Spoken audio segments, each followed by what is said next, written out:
नमस्कार, मी साक्षी अणासाने yes Marathi news मध्ये आपलं स्वागत. पाहूया त्याच्या ठळक घडामोडी. मनोज जरांगेऐवजी फडणवीसवर SIT चौकशी लागू करा. वंचित बहुजन युवा आघाडीचे राज्य कार्यकारिणी सदस्य यांचा घणाघात. वंचित बहुजन युवा आघाडीच्या अंबानेर शाखेचे उद्घाटन दिनांक 1 मार्च 2023 रोजी संध्याकाळी 7 वाजता राज्य सदस्य चेतन गांगुर्डे यांच्या हस्ते पार पडले. कार्यक्रमास युवा आघाडीचे महासचिव संविधान गांगुर्डे, जिल्हा उपाध्यक्ष बाळासाहेब शेजवळ, जिल्हा सदस्य रोहित गांगुर्डे, तालुका अध्यक्ष राहुल सोनवणे, बिरसा ब्रिगेडचे नेते सर्जेराव भामरल प्रमुख म्हणून उपस्थित होते. कार्यक्रमात संबोधित करताना चेतन गांगुर्डे यांनी प्रस्थापित सर्व राजकीय पक्षावर चौफेर टीका केली.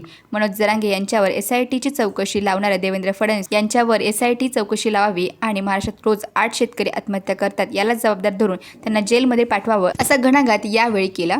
बाळासाहेब आंबेडकर युती करताना जागा मागण्याऐवजी मराठा, OBC, मुस्लिम, आदिवासी याच्या हिताचे प्रस्ताव महाविकास आघाडीला देत आहे. त्यामुळे आंबेडकरांप्रती जनमानसात आदर आहे आणि हाच आदर मतारूपांतरित होईल असा विश्वास त्यांनी व्यक्त केला. प्रसंगी शाखा अध्यक्ष राहुल गांगुर्डे यांच्यासह संपूर्ण कार्यकारिणीचे सत्कार जिल्हा व तालुका कमिटी यांच्या वतीने पार पडला.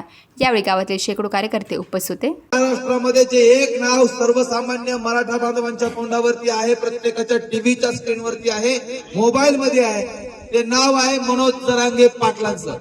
आता मनोज जरांगे पाटलांची मागणी काय आहे की गरीब मराठा समाजाला आरक्षण भेटलं पाहिजे, गरीब मराठा समाजाच्या पोरांना शिक्षणामध्ये आरक्षण भेटलं पाहिजे, नोकऱ्यांमध्ये आरक्षण भेटलं पाहिजे. आता मनोज जरांगे पाटलांना ही मागणी का करावी लागली? महाराष्ट्राच्या इतिहासामध्ये तुम्ही बघितलं तर आतापर्यंत झालेल्या निम्म्याहून अधिक मुख्यमंत्री हे मराठा समुदायातून येतात. आतापर्यंत निवडून आलेले अनेक आमदार हे मराठा समुदायातून येतात. कारखान्यांमध्ये तुम्ही संख्या पाहिली तर सगळे कारखानदार मराठा समाजाचे आहेत. शिक्षण संस्थांमध्ये तुम्ही बघितलं तर सगळ्या शिक्षण संस्था मराठा समाजाच्या आहेत. परंतु इथल्या प्रस्थापित झालेल्या 67 मराठा समाजाच्या घरांना इथल्या गरीब मराठ्यांची कीव येणार नाही. ती कीव आली इथल्या मनोज जरांगे पाटलांना. त्यांनी एक हाक दिली, महाराष्ट्रभरचा मराठा समुदाय मनोज जरांगे पाटलांच्या मागे उभा राहिला आणि या महाराष्ट्रातला शरद पवार असेल, अजित पवार असेल, एकनाथ शिंदे असेल, स्वतःला मराठा जाती जन्माला येऊन मराठ्यांचे नेते समजत असतील आणि आजपर्यंत मराठा समुदायानं जे हरामखोर देवेंद्र फडणवीसला नेता मानलं होतं, तो देवेंद्र फडणवीस म्हणतो की मराठा समाजासाठी लढणाऱ्या मनोज जरांगे पाटलावरती SIT चौकशी लागू करा. अरे तू SIT चौकशी मनोज जरांगे पाटलावर लागू करण्यापेक्षा पहिल्यांदा तू DNA कोणाचा आहे हे चौकशी करणं गरजेचं आहे. कारण इथल्या मराठा समुदायासाठी लढणाऱ्या मनोज जरांगे पाटलावर SIT लागू करण्याची जर भाषा देवेंद्र फडणवीस करत असेल तर या हरामखोराला आपण अंबानेर मधून सांगायचं आहे, तू मनोज जरांगे पाटलावर SIT काय लागू करतो? महाराष्ट्रामध्ये दररोज 8 शेतकऱ्यांच्या आत्महत्या होत आहे, त्याच्यावरती पहिल्यांदा SIT चौकशी लागू करा आणि उपमुख्यमंत्री त्याला जबाबदार धरून त्या देवेंद्र फडणवीसला पहिल्यांदा जेलमध्ये टाका. ही मागणी इथल्या आता मराठा समुदायानं केली पाहिजे. आणि करत नाही. आम्ही काय करतो? फडणवीस बोले दल हाले. छत्रपती शिवाजी महाराजांनी आनाजी पंताला पायाशी दिलं होतं, हत्तीच्या पायाशी दिलं होतं. माहिती नाही इतिहास? अनाजी पंत त्यानं स्वराज्याशी द्रोह केला. त्या अनाजी पंताला छत्रपती शिवाजी महाराजांच्या स्वराज्यामध्ये हत्तीच्या पायी दिलं होतं. आज त्या इतिहासाची पुनरावृत्ती करणं गरजेचं आहे. आज आपण तिथं त्या फडणवीसला हत्तीच्या पायी नाही पण मतपेटीमधून भारतीय जनता पार्टीच्या विरोधात मतदान करून त्याला माती मोल करू शकतो. ही ताकद तुमच्या बोटात आहे. तुम्हाला आता देवेंद्र फडणवीस कडे जायची गरज नाही, त्याच्या विरोधात घोषणा द्यायची गरज नाही, त्याच्या विरोधात मोर्चा काढायची गरज नाही. इथून तुमच्या गावात मतपेटी येईल, तुमच्या गावात बॅलेट पेपर येईल, तुमच्या गावामध्ये EVM येईल. त्या EVM वरती बटन दाबायचं. तुम्ही बटन अंबानेर मध्ये दाबलं तर हादरा तिकडं नरेंद्र मोदीला दिल्लीत बसणार आहे. फक्त बरोबर बटन दाबणं तुमची जबाबदारी आहे आणि ते तुम्ही शिकून घेतलं पाहिजे. दुसरी महत्वाची गोष्ट की इथल्या शेतकऱ्यांबद्दल इथलं सरकार जे युरिया असेल, खाणं असेल, इथल्या शेतकऱ्यांच्या हमीभाव म्हणजे मालाला हमीभाव असेल, या हमीभावावरती कुठलंही सरकार या ठिकाणी बोलायला तयार नाही आहे. आता तुम्ही टीव्हीवर बातम्या बघत असतील की वंचित बहुजन आघाडीची आणि महाविकास आघाडीची युतीची चर्चा चालू आहे. आता मला सांगा, बाळासाहेब आंबेडकरांचा प्रत्येक मतदारसंघामध्ये जर तुम्ही बघितलं तर आताच्या मितीला 2-2.5 लाख मतदान बाळासाहेब आंबेडकरांच्या नावावरती द्यायला तयार आहे.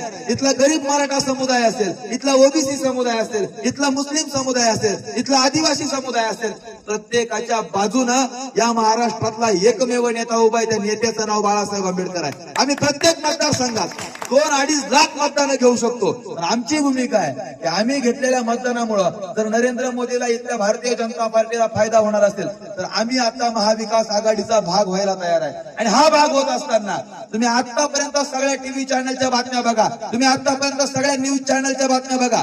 बाळासाहेब आंबेडकरांनी जागांची अट ठेवलेली नाही. मला इतक्या जागा द्या का तितक्या जागा द्या, बाळासाहेब आंबेडकरांचं हे म्हणणं नाहीये. बाळासाहेब आंबेडकरांनी महाविकास आघाडीला जे पत्र दिलंय त्या पत्रात काय सांगितलंय? इथल्या गरीब मराठ्याची बाजू मांडणाऱ्या मनोज जरांगे पाटलांना जालन्यामधून लोकसभा द्या, हे त्या पत्रात मांडलंय.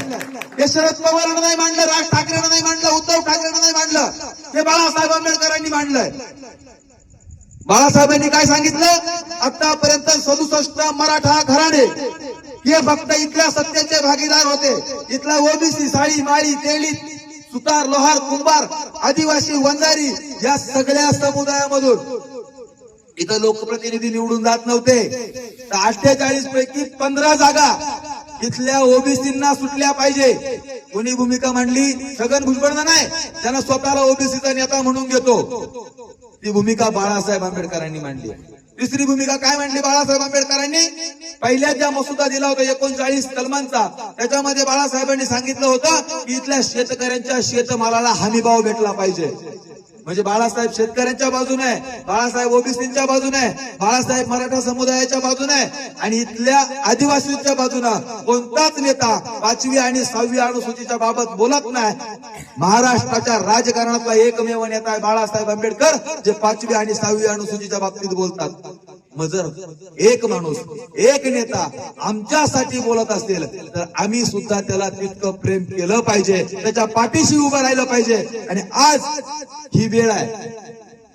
मी इथल्या गरीब मराठा बांधवांना सांगू इच्छितो की तुम्ही लाखांचे मोर्चे काढलेत बांधवांनो. तुम्ही मनोज जरांगे पाटलांच्या माध्यमातून मुंबईला निघाला, तुम्ही इथं हजारोंच्या संख्येनं रस्ता रोको केलेत. पण एक गोष्ट लक्षात घ्या, एक गोष्ट लक्षात घ्या, इथल्या आदिवासींना, इथल्या दलितांना, इथल्या ओबीसींना जे आरक्षण भेटलंय ते आरक्षण देणारे डॉक्टर बाबासाहेब आंबेडकर होते. 340, 341 आणि 342 कलमांच्या माध्यमातून मराठा बांधवांच्या पायाला हात लावून शकतो. जर तुम्हाला जर परत इथं आरक्षण पाहिजे असेल तर दुसरा तिसरा कोणी नाही, ते आंबेडकर देऊ शकतो. ही भूमिका तुम्ही लक्षात घेतली पाहिजे.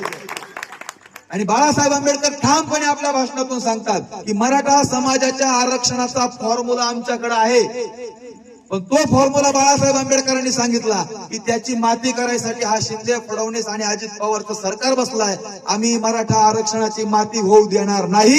ज्या वेळेस वंचित बहुजन आघाडी इथल्या राज्याच्या सत्तेचा भागीदार होईल, केसमॅटसाठी भाऊसाहेब पिंगळ, अंबानेर.